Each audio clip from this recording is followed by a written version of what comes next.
If you're a brow artist and you only know basic brow mapping and you don't understand or even know what advanced brow morphology is, your results are never going to be as symmetrical as they could be. So let's start with the golden ratio. Now, what is the golden ratio and how does it even apply to brow mapping?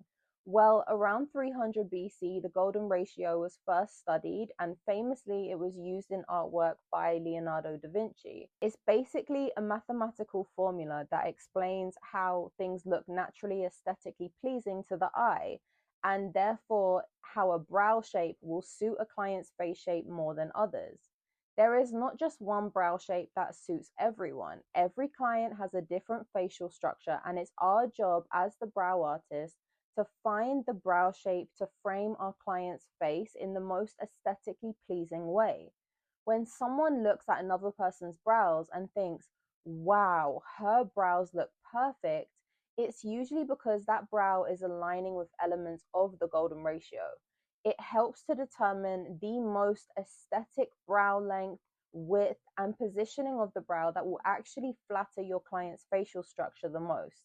Yes, basic brow mapping will teach you where your client's brow should start, where their arch should be, and where their tail should end. But the starting points of these markings can change depending on your client's bone structure, facial shadows, nose width, eye spacing, and even the natural growth patterns, which is why your mapping might look perfect on one client and totally off on the next. Now, this is where advanced brow morphology comes in. So brow morphology is a fancy term that simply just means the study of all these things. So your client's current natural brow shape, facial shadows, facial structure, using all those things to find the most complementary brow shape, thickness, and length for your client. Why does this even matter? Well, here is two examples. You have one client come in for a brow service, one client has a wider nose bone, and another client has a very narrow nose bone.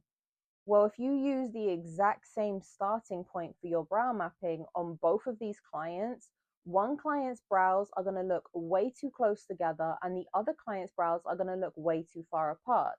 And this is why morphology matters. You would need to adapt the mapping to the client's unique facial structure as well as the client's natural brow growth so that we're not removing too much natural brow hair, but we're also not keeping what doesn't need to be there.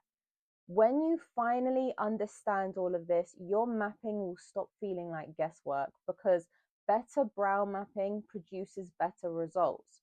Better results will produce happier clients, and this means you get more